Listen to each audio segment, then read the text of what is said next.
So maybe we will get started now to get things going. And again, my name's Inga. I'm a professor at University of Wisconsin-Madison. I'm also the board member of a consortium of top-down proteomics. I'm here today to help Paul Dennis to, moderate this section. So first of all, today we have a speaker, Professor Ruben Luo from Stanford University. So he's going to give a great talk on clinical top-down proteomics. So before I introduce Professor Luo, I have some, slides from the top-down consortium to give a quick introduction of the top-down consortium and what do we do here. So first of all, what the consortium does for you, we're here to build a community, to provide education training, produce conferences and workshops, build a partnership and collaboration. We also aim to guide the technology development and develop protocols, standards, and methods, create new community initiatives, expand the proteoform atlas. And so next slide.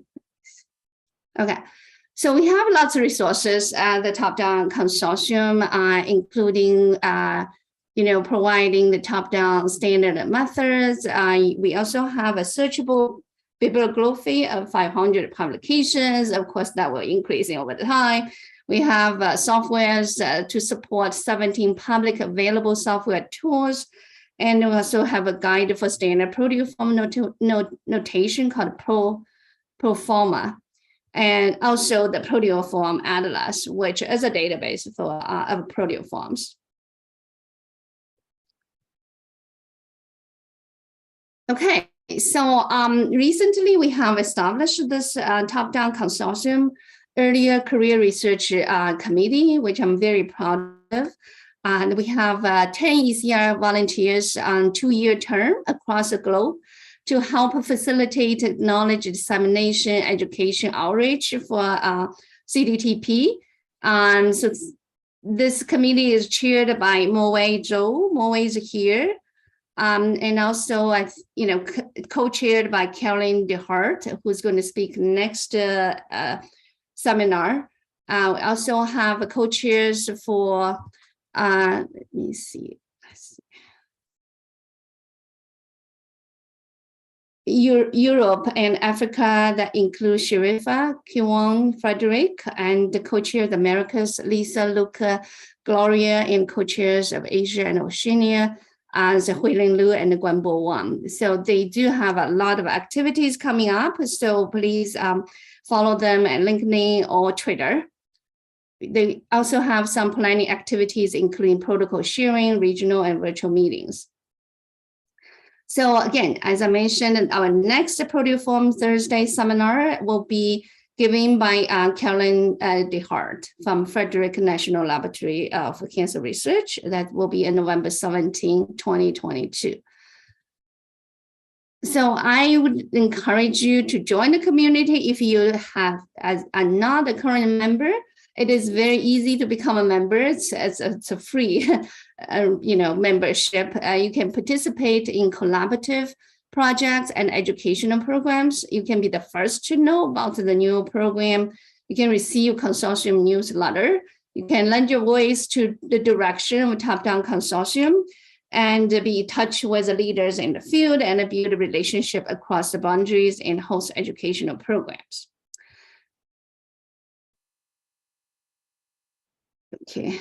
Of course, we'd like to thank our sponsors. The major consortium sponsors include Thermo Fisher, Bruker, SciEx, and consortium supporters include Agilent, Pfizer, and Nuomics. Again, as you know, it takes a village to build the community, and we welcome you all to join the top-down consortium. All right, so next I'm going to introduce Professor Ruben Luo. Ruben is currently assistant professor of Pathology at Stanford University and Associate Director of Clinical Chemistry Laboratory at Stanford Healthcare. He received a BS from Peking University and a PhD in chemistry from Stanford University. So he completed his clinical chemistry fellowship at the University of California, San Francisco. Before the fellowship, he worked in the clinical diagnostic industry, including multiple manager positions. So his career has been dedicated to the innovation of clinical diagnostic technologies, and recently he has really pioneered the application of the label-free immunoassays and top-down mass spectrometry in clinical chemistry. So his research interests mainly include in the high sensitivity detection for clinical diagnostic markers. Ruben has published over 30 research articles. He's been recognized by numerous awards, to just name a few. 2022 AACC George Grenius Awards for Excellence in Research. 2021 NAACC Outstanding Research Awards, and that's quite a long list, so I will not go over all of them. So without further ado, I think, Ruben, I'm trying to, I stopped the video, so the floor is yours. I mean, the mic is yours. So you can share the, let me, yeah. The screen. Okay, do you see the full screen? Yes. Okay, great. Yeah, it works. Yeah, thank you so much. And yeah, I'm very honored to have this opportunity to present in the top-down mass spec consortium.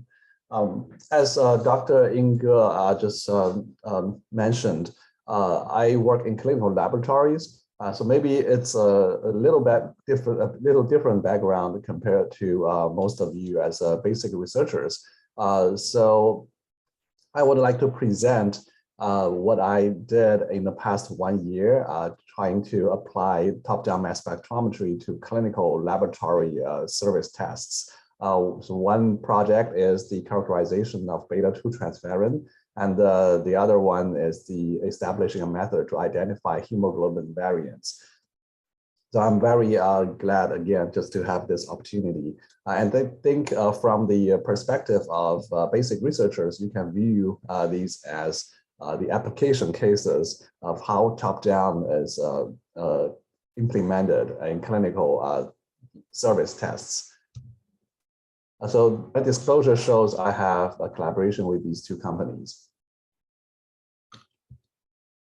Okay, so my talk will have three sections. The first, I guess you might be interested to see our clinical laboratory settings, how we develop and implement the assays in clinical labs.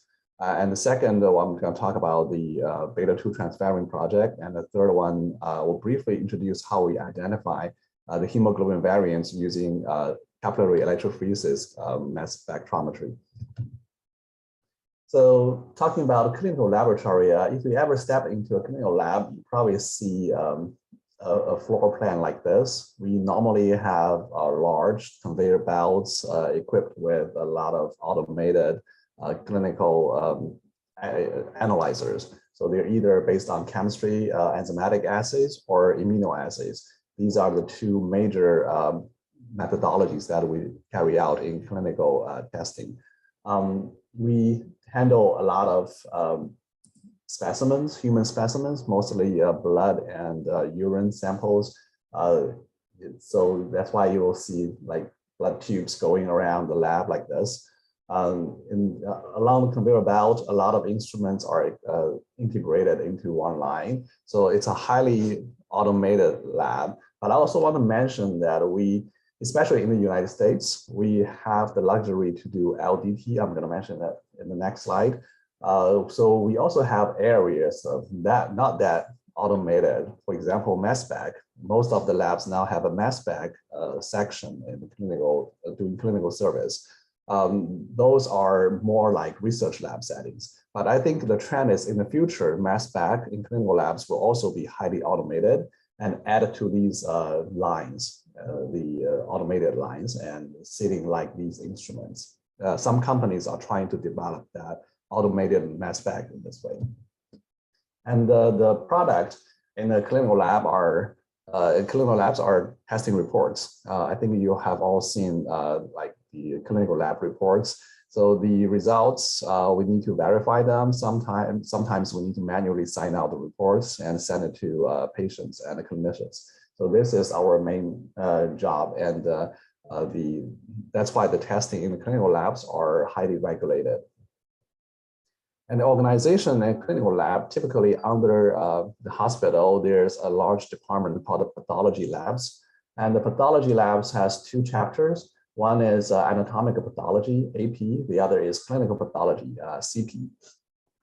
AP reads tissue samples, and CP tests body fluids. And body fluids, again, includes blood, urine, CSF, and other samples, specimen types you can imagine. And under CP, normally we have these branches, like clinical chemistry is a big one, another big one, hematology, microbiology, and clinical genomics. And if you, some hospitals may have some unique branches as well. And talking about the mass spec, now it is a very hot topic in clinical labs. Typically in clinical chemistry labs, we use triple quadruple, QTOF, Orbitrap instruments to do a bunch of tests. At the beginning, it's mainly just small molecules for the testing of toxicology, therapeutic drug monitoring, hormones, vitamins. But in the recent years, there are more and more emerging applications of peptides and proteins. So I'm glad to see that trend. I think the mass spec future, in the clinical mass spec future, should be on the proteins. On the other hand, multi-TOF has been very, very popular in microbiology labs. They are doing very cool tests. Before the most of the identification work on the microbiomes are just done under microscope. Now they just put the bacteria on the target and directly send it into a multi-TOF and use a laser to shine on the bacteria and to identify what bacteria these are. So that's a very cool application of multi-TOF as well. And talking about the research in clinical labs, we call ourselves like doing translational research or downstream research. So in the basic research side, I know there are a huge amount of fantastic work is going on, especially in mass spectrometry. A lot of new things are discovered, and many of the work has been demonstrated in animal work.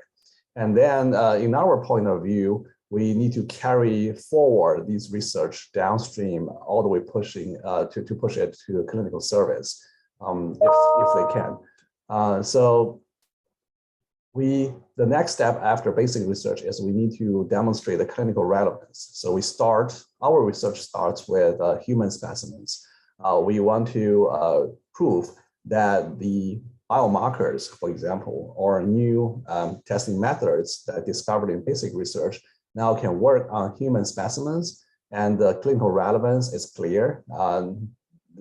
We need that, and then we go to next step. We work closely with clinicians to find out the meaning of these new markers or tests in clinical practice and update their guidelines so that the test can help with the clinical treatment, therapeutics, everything just in the clinical practice. And at the same time, we need to validate the assay in the clinical lab.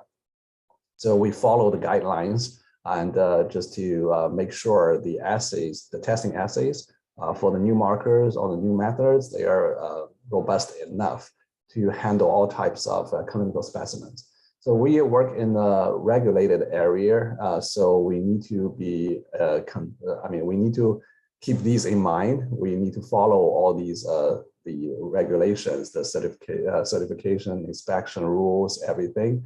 And on the assay development side, we have our guidelines, CLSI guidelines, and we need to deal with all kinds of operational factors. For example, staff training and scheduling is now a big topic in clinical mass spectrometry, especially when you go to the protein side.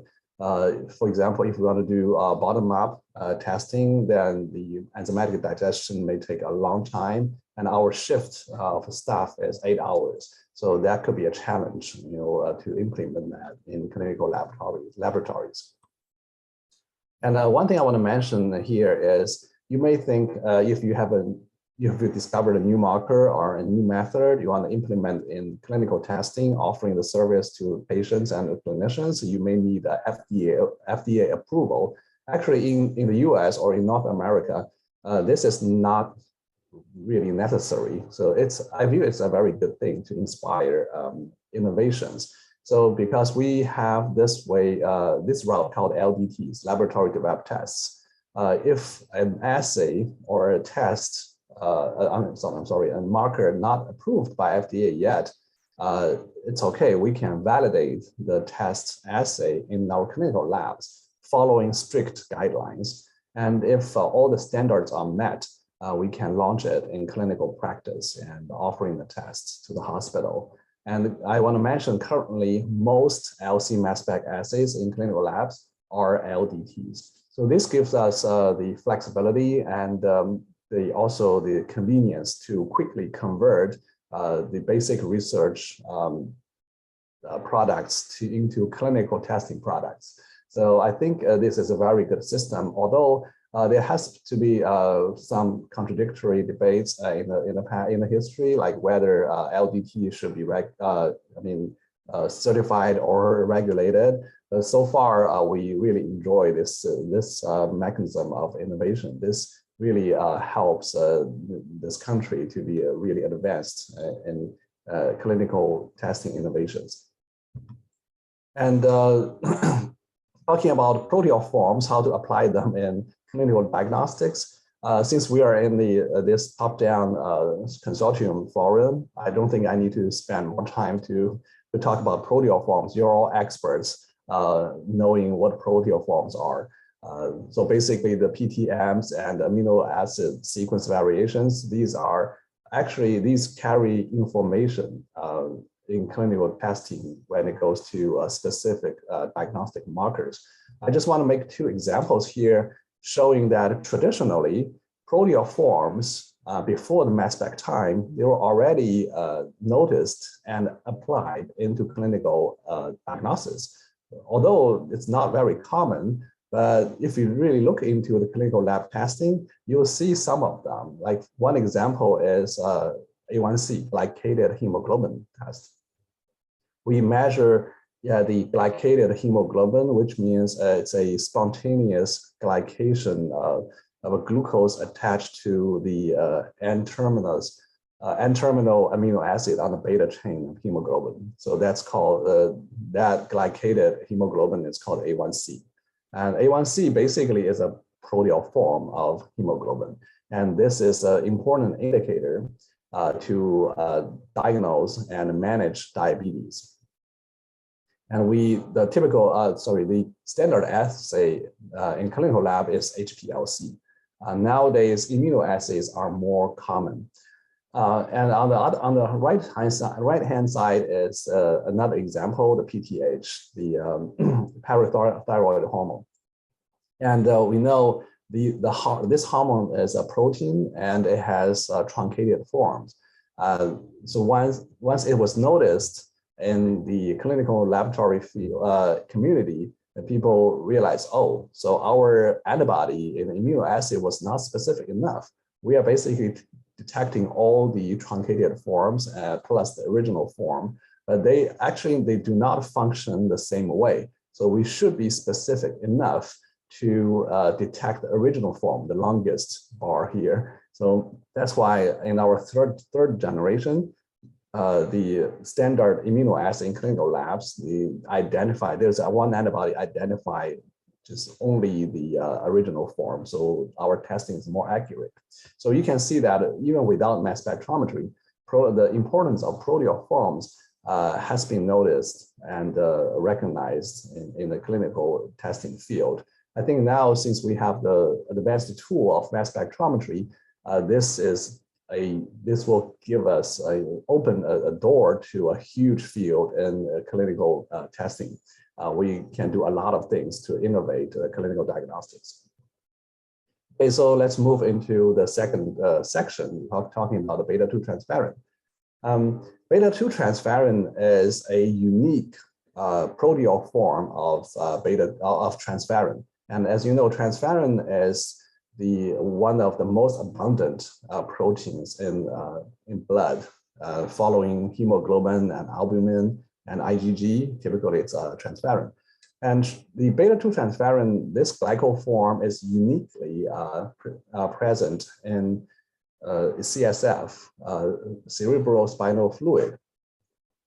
So if a patient came to the hospital, typically in the ED department or in neurosurgery, and the clinician suspects there's a CSF leak, CSF should stay in the body, it should not leak out. If it leak out, there's a big trouble. So if we want to detect CSF leak, we want to test the beta-2-Transferrin, because if the specimen contains beta-2-Transferrin, that indicates the CSF is leaking. So the immediate action needs to be taken to fix that. And the current standard method for beta-2-Transferrin is gel electrophoresis, immunostaining. So we call it gel IFE. So in the gel electrophoresis, you will see a band of beta-1-Transferrin, which is the standard method in serum, and standard proteoform in serum. That's the major transferrin proteoform.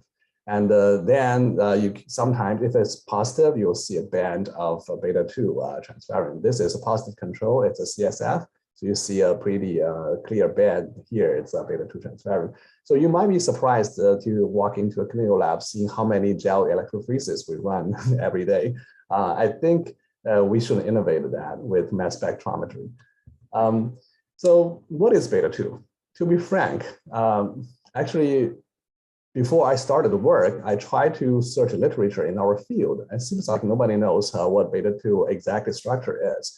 And by the way, beta-2-Transferrin was discovered in 1995 in clinical labs. At the first, it was called like a tall portion of transferrin, and later the name changed to beta-2 because it's the beta region on the gel.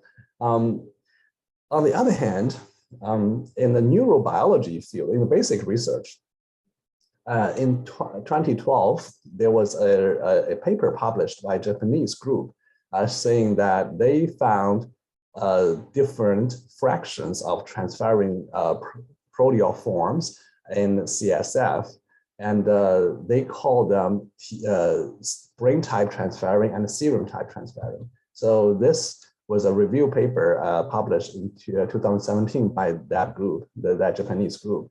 They're showing that they found, well, in CSF, which is it's the fluid where the brain and the central nerve system is submerged in. So in the CSF, the fluid, two types of transferrins were found, serum type and brain type.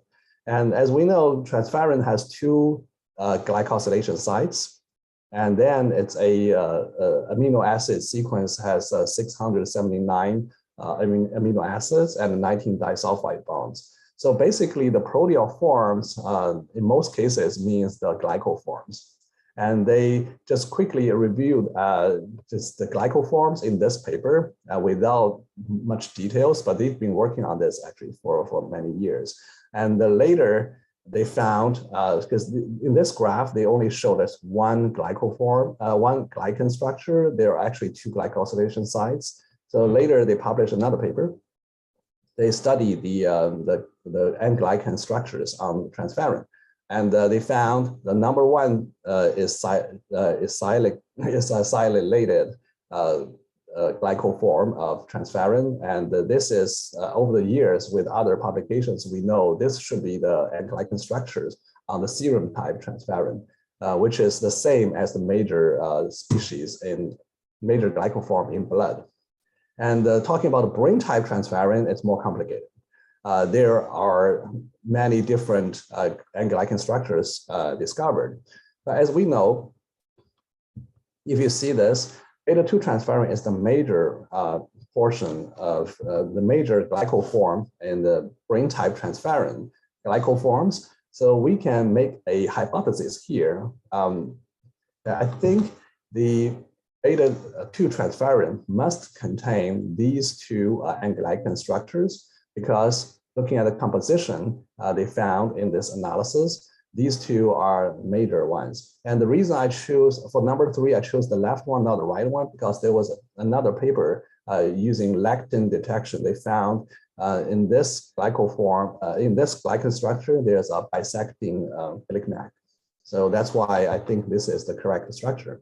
So the question number 1 for me is, I want to figure out what is β2-Transferrin. So the question number 1 is, what is the glycan structures of the major brain type transferrin? So let's first follow the researchers in neurobiology to figure out what that is. What's the major one? So I think there could be 3 options, like 2G0FB, because there are 2 glycosylation sites, and 2 M5s, or 1 M5 plus 1 G0FB. And the second question is this major brain type transferrin our beta-2-transferrin? Because we have different naming systems. We found this portion, this glycoform, through gel electrophoresis in 1990s. And the neurobiologists, researchers, they use mass spec. And they found that they call it brain type transferrin. So is the major glycoform and beta-2 are the same thing? That's the second question we need to answer. So to implement this research, I invented a technique. I call it MPI, microprobe capture and emitter illusion mass spec. So basically, I view it as a update of the common immunoprecipitation or immunocapture methods. So what I do is I do label-free optical immunoassays. I think I need to explain the full name because I realized in mass spec, label-free has a different meaning. So here, the label-free means nothing to do with mass spec. It just means the optical sensing technology that we use a microprobe to sense biomolecules binding to the surface. So we first load the antibody to the probe and dip the probe into our patient specimen or other research samples to measure how much antigen is in the specimen. So with this technology, we can take this probe, and the probe kind of like fish out the proteins we want through antibody antigen binding. And then I place that into a glass emitter designed for mass spec. And then we mount the glass emitter to an ion source. And the ion source was actually borrowed from capillary electrophoresis. That's the next project I'm going to talk about. And then I can just insert a capillary to the back side of the microprobe and inject illusion liquid and directly elute the molecules captured on the surface, on the tip surface of the microprobe, and spray that into mass spec. And we use QE Plus in our lab. This is a zoomed in project image showing that our setup. We have a glass emitter with a microprobe inserted to the end, and actual spraying is happening into mass spec for top-down analysis. So I think this could be a useful tool for top-down research. And the one big advantage is when we capture our targets, we can see the binding curve. This is a major advantage that I view because it gives us a lot of convenience in assay development, optimization, and quality control. So before we run mass spec, we know kind of what we are capturing. Okay. So just these are the results after applying this MPI technique. So we first, again, use the microprobe coated with anti-transferrin and dip into our serum sample and trying to capture the transferrin glycoforms in serum. And then shoot the eluents into mass spec. And this is the raw data. After deconvolution, we see a major peak at 79554 Dalton. This is apparently, this should be the serum type transferrin. And the serum type transferrin, as I mentioned, the glycol structure is kind of clear. We know it's fully sialylated, and it should be a standard A2, I think it's called A2S2 or just S2 and glycan structures. And the the accurate mass, the average accurate mass matched really well with the theoretical mass. Now, when we apply it to a CSF sample, then interesting thing is we see two groups of peaks. I think most of these smaller peaks are minor glycoforms, and the major peak in the serum group is, again, it's a 79554, and there's another one, and this major peak is 78008, and it matched actually this the mass of these two glycan structures and on one transferrin molecule. So I was excited. This is consistent with what's reported on the glycan structures, and this might be the beta-2, because apparently it's the major brain type transferrin glycoform. So there we did just quick analysis of the data. As I mentioned, the structure of transferrin was figured out in early 1980s. So we know it's 679 amino acids, 19 disulfide bonds, and 2 glycosylation sites on asparagine 413 and 611. Apparently, on the serum type, it should be G2S2, as I mentioned. It was kind of figured out in the previous research. And on the brain type, I think this is the major one. And on the 413, it should be M5. On the 611, it should be G0FB. And how do I figure out the position of these two constructors? Again, I should thank to that Japanese group. They had a different paper just figuring out the positions of these two glycans. And also there's a paper published by a European group also working, there's just one paper working on the transferrin glycoforms, also indicated that the positions of the different different positions, the different glycosylation sites. So now I think the question number one can be answered, that we know the glycan structures on the brain type, the major brain type transferrin, should be the combination of M5 and G0FB. And then we should figure out question number two. Then, so what is the beta-2 transferrin that we have been testing in the clinical lab for many years? So we take a gel, as I mentioned, we run gel IFE. So I can cut the gel bed of beta-1 and then extract the protein, apply this MPI technique, and see what's captured in that gel band. And apparently I found the major serum type transferrin. So we know this glycoform should be beta-1. It is not surprising. We kind of know before the experiment, the beta-1 should be just a major glycoform in blood. And then when we cut the band of beta-2 and run the same experiment, I was very excited. I see only one peak here after gel separation. There's 78008, and again, it matches to this glycan structure. It should be the major brain type transferrin. And this is actually our beta-2 because it's from our gel, it's the beta-2 region. So this is indeed our beta-2 transferrin. So I was very happy to figure this out. And then I tested a real sample, a secretion sample. That's a clinical specimen from Stanford Hospital. Actually, I test more than one. This is just one example. So every time we take a positive sample, we extract the transferrin, and we found both. We see this is the serum type, which is beta-1. This is the brain type, major brain type, it's beta-2. So it's confirmed that beta-2 is indeed our marker in clinical practice. Now I think we can say the conclusion that the major brain type transferrin and the beta-2 transferrin are the same thing. And this is a list of several samples, clinical samples that we tested. And I listed the measured average mass of these beta-1 and the beta-2. And as we can see here, if the sample is not blood contaminated, we are consistent. Our mass spec tests and the gel electrophoresis test, they are very consistent, positive, positive, and positive. However, we currently have a problem we need to overcome.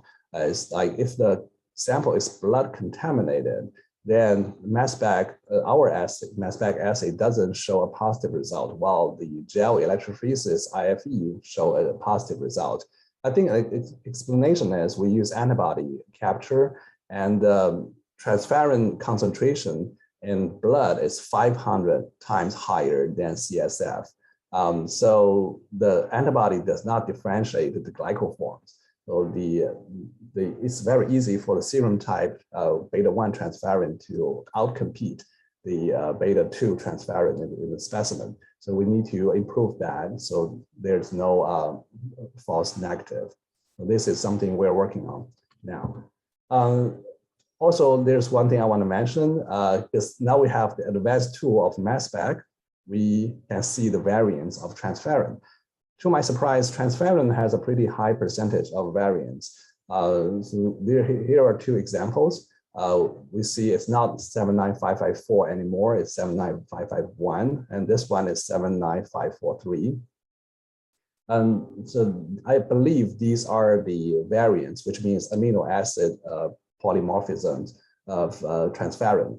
The good thing is, in these two samples, the difference between the beta-1 and beta-2 still remains as 1546 Dalton. That means the change should be on the amino acid backbone. It's not on the glycan structures. But this is just preliminary. We also need to do more investigation because we know certain disease will also change the glycan structures in the different glycoforms. So this could be a risk factor applying mass spec into clinical testing, because the clinicians want to have just a yes or no clear answer. They probably don't want to hear us to talk about what this glycoform is, what that is. So we need to validate. This is what I mean in clinical practice. We need to validate with a lot of clinical specimens to prove that we can provide an explicit answer to the clinicians.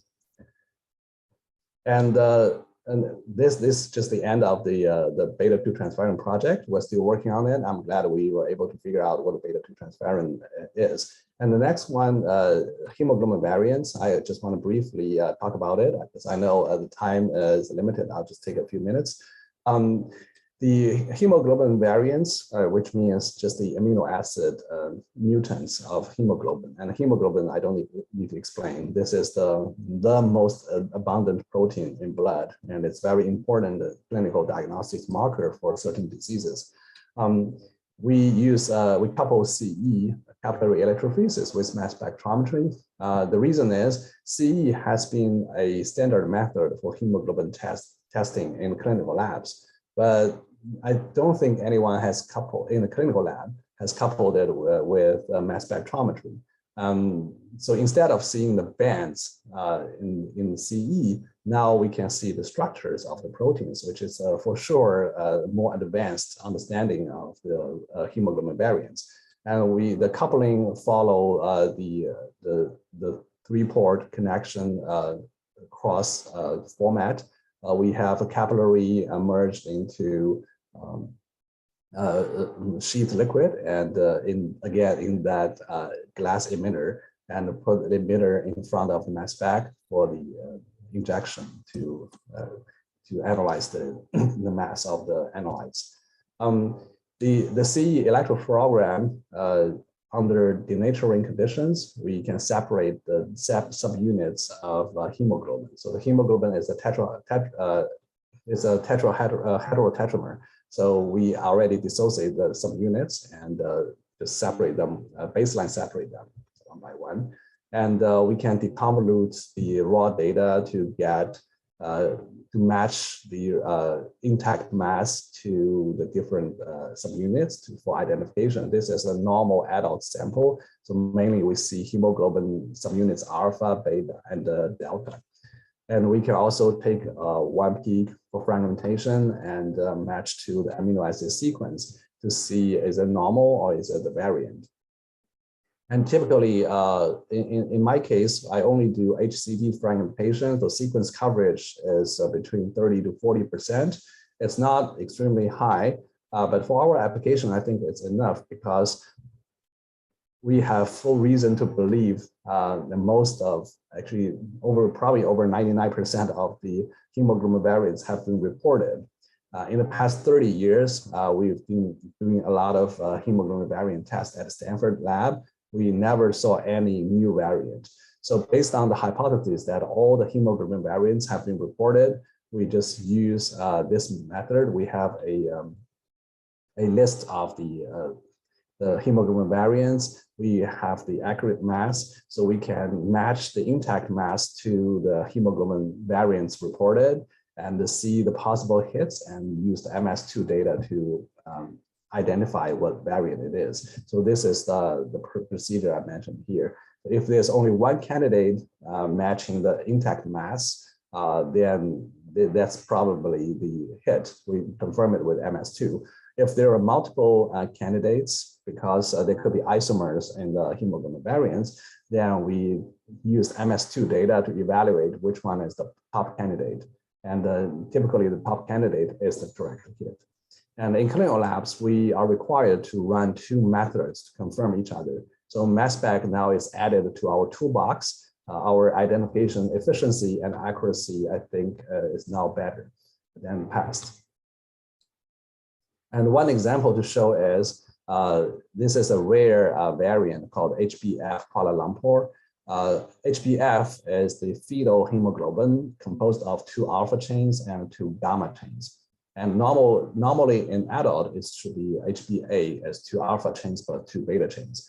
And we see here in the gel electrophoresis, there's an abnormal band in this zone, the zone S, between zone S and zone C.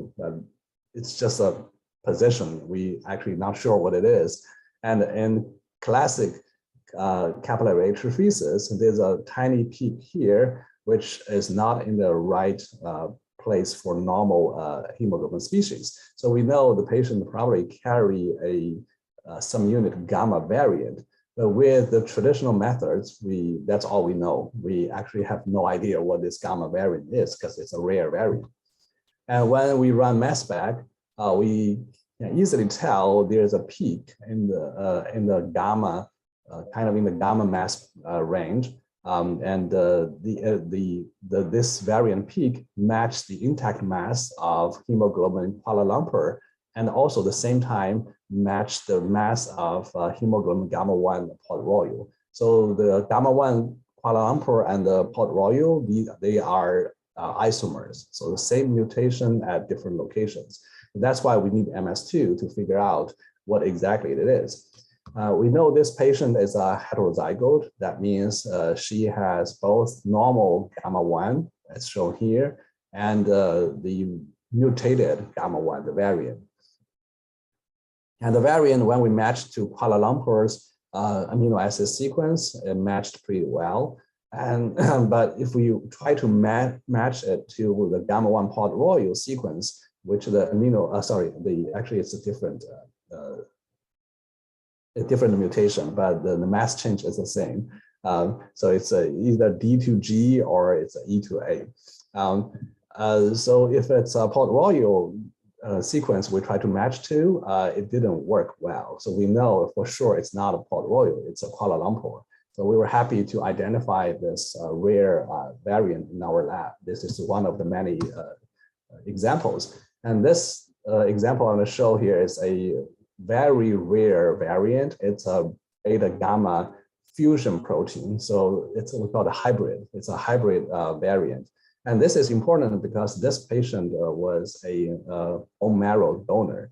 So we need to tell the clinicians exactly what the hemoglobin type is. I think it's important for the clinicians' judgment for future operations. So we saw a abnormal band again in gel electrophoresis and also in the classic capillary electrophoresis. It's very rare to see this pattern. It's hard to figure out what it is. Then with mass spec, and in the electrophoregram, we see the beta region actually looks like two peaks merging together. And so likely the patient had a abnormal beta subunit. But once we tried to match the intact mass, it didn't match to any known beta variant. Then when we look at the sequence, the first half matched well to the normal beta sequence of this abnormal peak. And the second part matched to the delta sequence. Delta, beta are both normal hemoglobin subunits. And then we realized, oh, it should be a hybrid beta gamma subunit. And when we tried to match it to P nilotic, which was reported, but it's extremely rare in the world, and we found, wow, it should be a beta delta P nilotic hybrid variant. So we reported that to the clinician. Also, another thing I want to show is an interesting case recently. We know this patient was a trait of beta gamma thalassemia. That means the deletion of one gene, the beta and gamma zone is completely deleted in one gene. But the good thing is one person has two gene copies. So the patient should have the other copy of the gene in this patient is normal. So she's kind of okay. But the thing is, we found a small peak, which we don't normally observe. And we were not sure what this was. So we were suspecting like this patient also had carried a variant besides the deletion of the other gene copy. So we were not sure what that was. We even sent a sample for gene sequencing, but gene sequencing says she was fine. There was no mutant found in the normal gene. So that's interesting. And then after a while, we noticed, wow, this unique peak with a unique mass should be the post-translational modification. It's a acetylation of the number 8 lysine on the gamma-2 chain. So we matched the sequence to that. It worked pretty well. Then I realized, wow, so there are actually a lot of PTMs in hemoglobin as well. We talk about glycation, but there are actually acetylation, maybe methylation, because after reviewing more data, and glutathione on hemoglobin. And these PTMs currently are not used in clinical diagnosis or clinical treatment.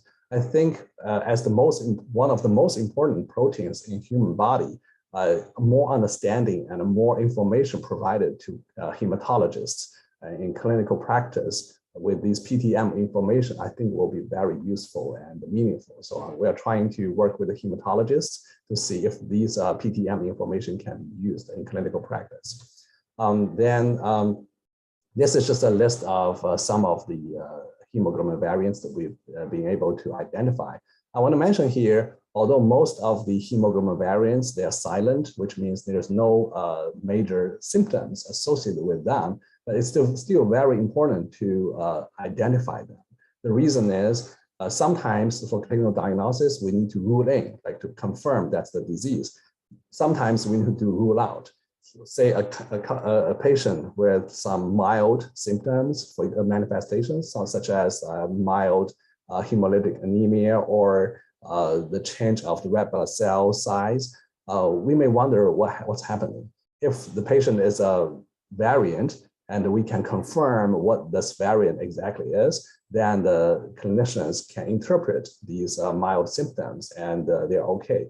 But if not, then they should look for other causes of these mild manifestations. So this is a very meaningful test. What I'm trying to say to tell the clinicians what exactly variant the patient carries.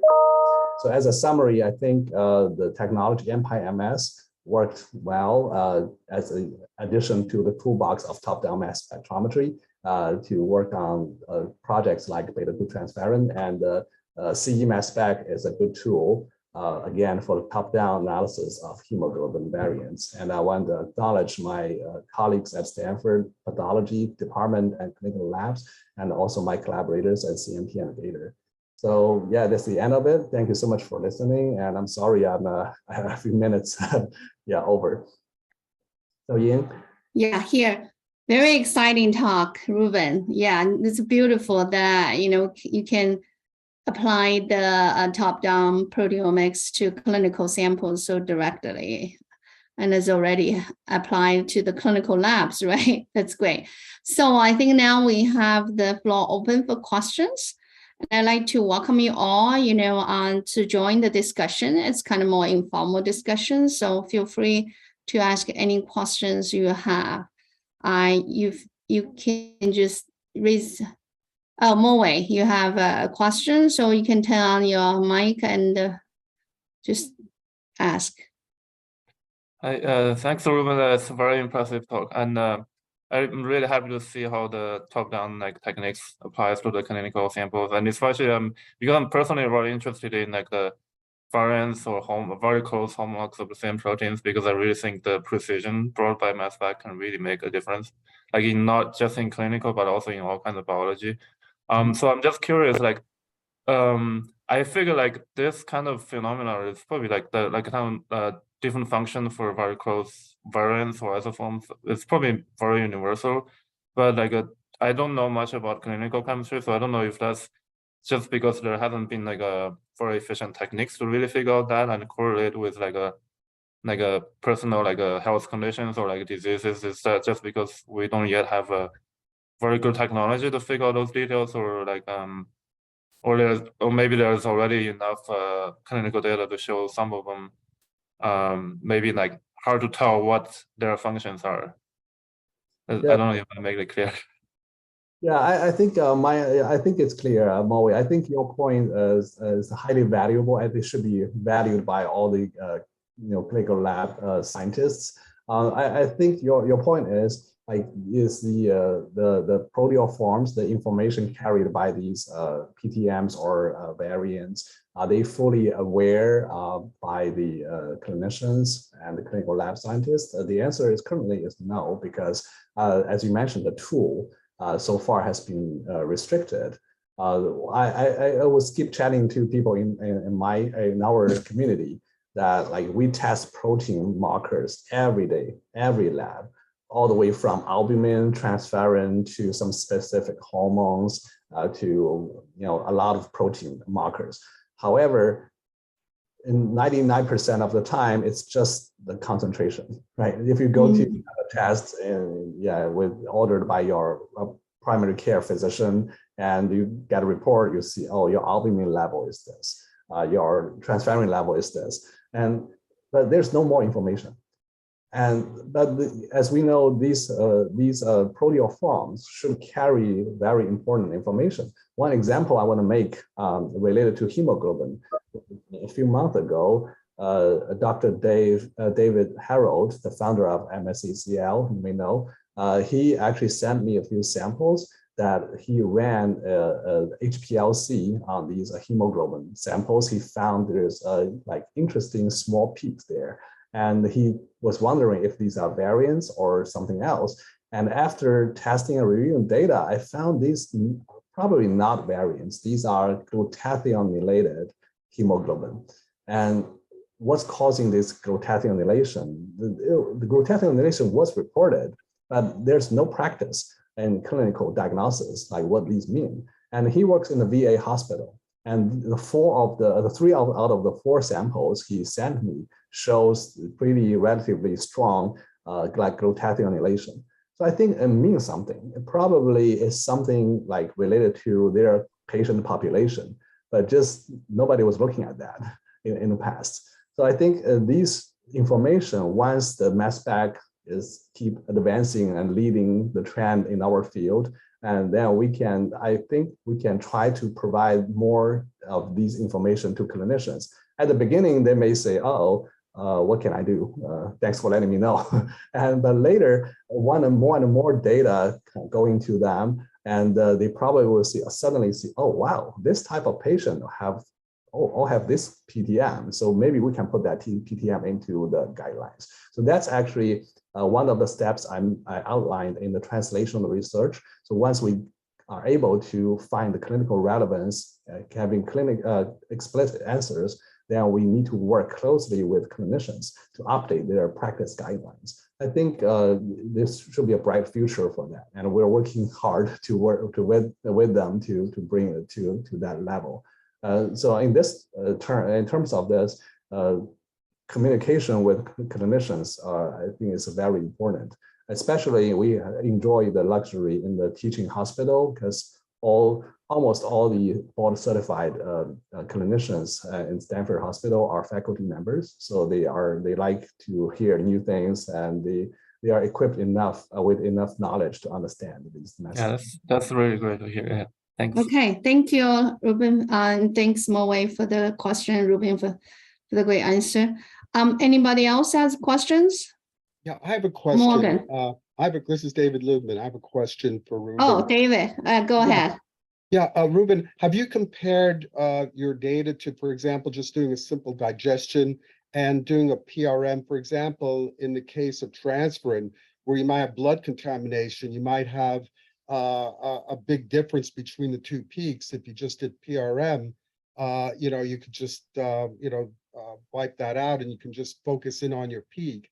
And you should be able to see it, especially in the case of glycans that don't ionize very efficiently. So have you actually done a comparison, and what do you think about that?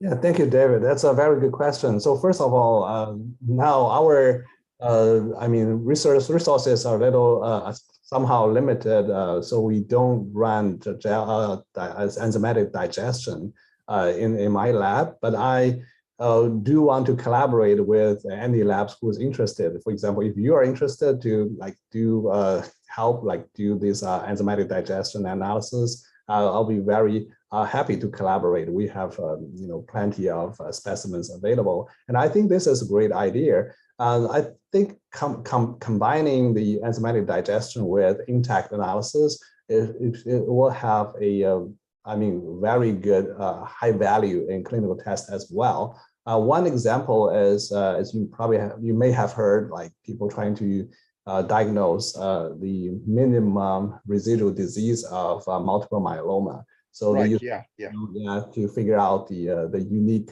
sequence in that myeloma protein and use PRM or MRM to quantify and to find out the MRD.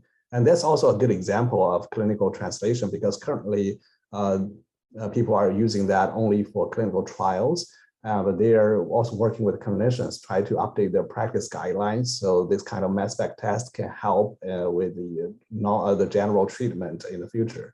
So I think overall, your point is very good, not only for transferrin, I think for other cases. Combining these two types of mass spec analysis, it will always be helpful. Yeah. Yeah, you might find it a lot easier to actually look at the structure of the glycans by just going down to the glycopeptide level than trying to get it from the protein level. Yeah. That's just my guess. That sounds good, but I was actually looking at that table. I was very impressed by Ruben's. You actually have MS data, the covering the important region. I guess the advantage of a top down is that you can have a bird's eye view to see all kinds of different proteoforms in there and get stoichiometry, right? And so I certainly, I think some informations will could be used by enzymatic assay or enzymatic digestion. But as Ruben, I think you mentioned in the clinical labs, well, the enzymatic digestion is actually having additional time, and your staff will feel difficult, right? Because to wait for quite a long time. Well, they can do digestions really quickly using a variety of techniques now. Yeah, well, that's true. Yeah, but we do also, our lab has ASO, so that could do digestion in 30 minutes. So definitely, I think it's absolutely a good suggestion to having, combine both top down and enzymatic digestion. Yeah, I think another point I'd like to make is that one of the problems that clinicians, always have is when you say mass spec, oh, wow, it's going to cost so much and so complex, and they like gels.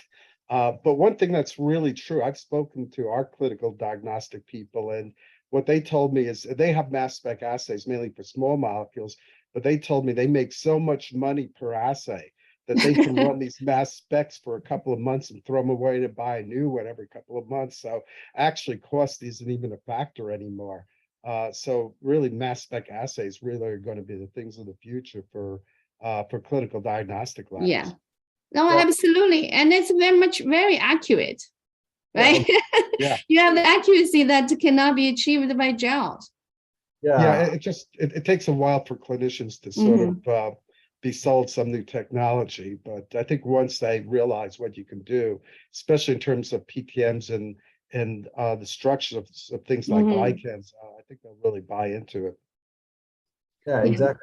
I totally agree with your points. And I just want to add one thing here. This results and other papers I didn't list in this talk, they were already using enzymatic assay to figure out these glycan structures. And I think I agree with you, David. I think in the future, there should be more convenient tools for digestion. Because in the past, I know some labs are practicing like 12 hours or even longer enzymatic digestion. So that could be a difficulty to carry out in clinical labs. I'm amazed how they did it in their clinical labs. And now that's grad student work. some kits like thermal kits now, I remember it's called like Smart. I haven't really used it. And you may have experience. Like it seems like it can do digestion within 1 hour. So I'm looking forward to that. Yeah, so that's really cool. And particularly for you, if you want, I can, if you're interested in applying something to clinical lab, the new associate director in University of Wisconsin Medical Center, he's my friend and also from similar background. So he's also very interested in mass spec. So if you want to collaborate with him, just let me know. I'll send you an email, okay? Good discussion. I think we are run out of time, but I think, some of us still here. You feel free to stay and we can have more discussion. So I see Morgan. Morgan has a question. Morgan, do you want to turn on your video and just speak? Hi. Hi, Ruben. That was a very interesting talk. In part, David kind of stole my question regarding, because I was going to ask about bottom-up and PRMs as well, but I have another one. So I think what you showed with your, I think it was the MPI was the acronym, but the immunoaffinity enrichment of beta-transferrin is maybe the first example I've seen of endogenous IP for top-down mass spectrometry that I've ever seen. I was really curious about that because the consensus I've kind of arrived at from a lot of people seems to be that wasn't achievable. Too many contaminants and from any sample of real complexity. So that's just really cool. But I was also curious what was going on that enabled that in your system? Is it just because of its high abundance in serum and blood, or is that maybe a materials thing because you have this specialized probe? Yeah, this is a very good question, Morgan. So interestingly, if you just look at how I started this idea, that's simply because I have been working on the label-free optical immunoassay, optical sensing immunoassays for many years. So I know this field well. I think, oh wow, this seems like a natural connection between these two, because people in this label-free field always try to connect couple the label-free immunoassay with mass spec, but the problem is there's only one layer of molecules on the probe. It's very difficult to elute it out and shoot into mass specs to get enough signal. I think I was lucky that when I first tried it, I started with transferrin. It's a high abundant protein, so I think you're right. The abundance helps. But I think the good thing is later I tried amyloid beta, which is a low abundance peptide or small protein in CSF and blood. I haven't made it to blood, but in CSF, we were able to detect with pretty good signal of amyloid beta 140. So I think the abundance may not be that important. I think the importance are two things. One is the antibody, because as we know, antibodies has a affinity constant, right? So typically we want, no matter like how high the concentration of analyte is, you can only capture the analyte with a strong enough antibody, which means the KD, the affinity constant, should be no less than 1/10 or like 5% of your analyte concentration. So that's a very important thing. If you have a strong monoclonal antibody, which is superior to other antibodies, then you're going to win. That's one thing. And another thing is the surface chemistry. The reason I tend to use this, in the past I also used magnetic beads. I think the difference is over the decades, the people in the label-free amino acid field have invested tremendous efforts to optimize the surface chemistry. So I think that could be related to your question, like why it works well. Because surface chemistry, I think, is the key for this type of immuno purification enrichment. So the surface probe is the probe of the surface is not just glass. It's actually coated with multiple layers of, typically people started from a silane and then to a polysaccharides layer. So it's a surface really optimized to minimize non-specific binding versus in some magnetic beads, it's just an exposed metal oxide surface. So that's very different. I think that's another reason that I want to keep using this type of microprobe coupled with mass spec. I think it's a very good thing. It's already improved technology there that we can utilize. So I think, I know your lab also has some fantastic technologies that I try to figure out from Ying, but I haven't got much secrets there. You have your fantastic nanomaterials to do the magic. Yeah, so it's a shame. It's a shame David Roberts isn't on the call, because I'm sure he'd love to talk with you about that. But I feel like these are really the same principles working in both cases. Mm-hmm. Yeah, exactly. So I think all these will add like important. I mean, add value to the mass spec and other. Right. Yeah.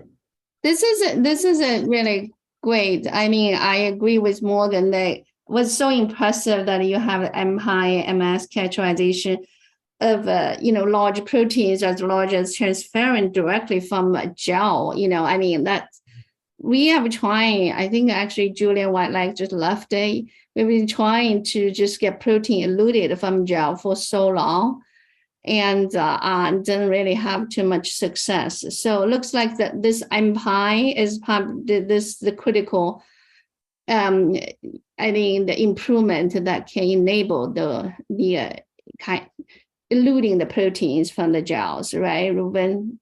Yeah. And how generally applicable will your technology with this be? Can you say has a lot of gel band? Can you not just transferring other proteins of interest? Can you elute them and detect it by top down?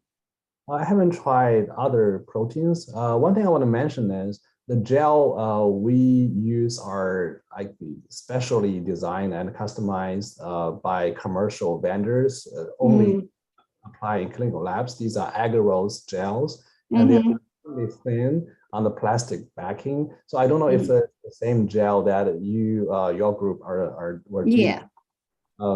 I don't know if those you're dealing with other types of gels. So this. Yeah. Yeah, I don't know. Maybe just I was lucky they are more compatible with like. Right. I assume like these are commercially available, right? So others can use as well. So do you have you published this work yet? Actually, I'm going to submit it soon. Okay. Yeah. So I'm not sure if these gels are available actually for commercial for research, because we purchased them together with the instrument. And these are from the company named Sabia. It's a French they kind of like almost monopolize this. Mhm. And so the gels, I should say they are pretty well designed and customized for these clinical assays, not only for transferrin, for also other gel electrophoresis in clinical labs. But again, it's still agarose gel. So I think, yeah, at the end of the day, it should be similar as long as there's a methodology working for agarose. Right, right. And do you find that, they changed PTMs? PTM of the transferrin? Yeah. There actually have been reports in our field in clinical chemistry that people notice in those highly alcoholic people, most of the serum type, the beta-1 transferrin, they have the glycans removed or almost removed. And these were found by electrophoresis and HPLC type of chromatography type of research in the past. So I think the next thing I want to work on is I want to see. Sure. Sure. So I think we kind of, we try to close the seminar, and so everybody, thank you all for coming. So we'll now stop recording. Thank you again, Ruben, for a fantastic talk. Thank you, Ian. I'm very glad, to join.